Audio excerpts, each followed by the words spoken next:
Ay, ayos. Mukhang mapayapa ang daigdig niya. Pagbasa nga ng dyaryo. Yun o.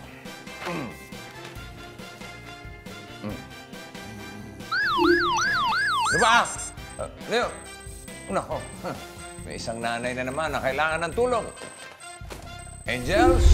Yes, bossing. Good morning. Good morning, Angels. Ito, may email tayo. Tingnan natin ang problema ni Mami Cora. Si Mami Cora, naka-fish diet daw ang asawa due to health reasons. Bawal ang prito. Bukod sa paksiw, pesa at sinigang, may iba pa raw bang recipe ng sinabawang isda na pwedeng lutuin? Nagising ako doon sa problema ni Cora. Lahat tayo gusto natin maayos ang ating kalusugan. Angels, mukhang kakaiba ang challenge natin ngayon. Isang soupy fish dish na delicious na, healthy pa. Kaya ba natin yan? Of course, bossing. Anything is possible dito sa Namnam Kitchen. Ay! Alam kong yakang-yakan nyo yan. Okay? Tulog muna ako. Actually, chef, mga misis, na katulad ko, challenge sa atin to hindi ba? Yung sinabawang isda na healthy na, delicious pa. Alam mo, sa more than 7,000 islands dito sa Pilipinas, maraming iba't ibang klaseng luto ng isda. Kaya para kay Mami Cora, magluluto tayo ngayon ng tinolang isda Visayan style. Tatawagin na lang nating fish tinola ala Namnam Tomato. Wow, ang tawag po sa amin dyan sa Cebu ay tinoa. Simulan na po natin. Tayo ay magsusutay ulit. Okay, so we need oil. At ano ang susunod natin? Ang ating onion, garlic. Yan, no? Siyempre, ang ating luya. Yan. Tinola natin gingery ang lasa, di ba? Tapos, ang idadagdag natin ay itong lemongrass. Lemongrass, tanglad. Para lumabas ang flavor, isasama na natin yan. Tapos, ang susunod natin ay ang ating wow! fish. Mahi-mahi ba ito? Oo. Isama mo sa sauté. Ano po bang fish ang pwede natin gamitin dyan? Kahit ano. Kasi pwede ka mag-experiment. Bangus at tuna. Huh?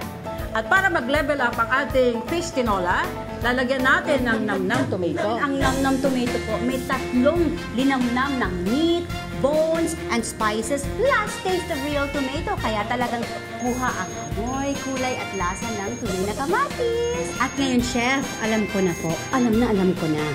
The more Namnam tomato granules you use, mas tomato po ang kulay, amoy, at lasa sa ating lutuin. Ito, meron po tayong regular pack, meron pong sakto pack. Ang ginamit po ni chef, sakto pack. Okay? Kuwang-kuha ang lasa ng kamatis with just a hint of color. So, oras na para ilagay natin ang ating hugas bigas. Bigas! Diba? Libre yan. Opo. Okay. So, aantayin lang natin itong kumulo. Palagay ko, okay ng ating tinola. Ito ay ilalagay natin. Pinaka-healthy, malunggay. Okay. At tayo ay mag-plating na. Wow! So, ganyan lang kadali. Ayan na. Okay, Mami Cora, ito na ang healthy at delicious fish recipe para sa iyong asawa at pamilya. Fish tinola ala Namnam Tomato. For complete recipe, go to www.gmanetwork.com/dearbossing. Naku, sana magustuhan din ni Bossing. Gisingin na po natin. Oo. Bossing.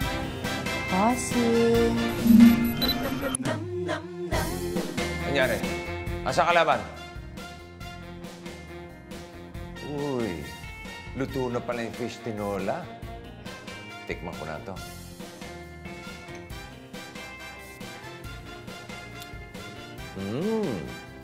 Kakaibang tinola to. Angels, agree ako.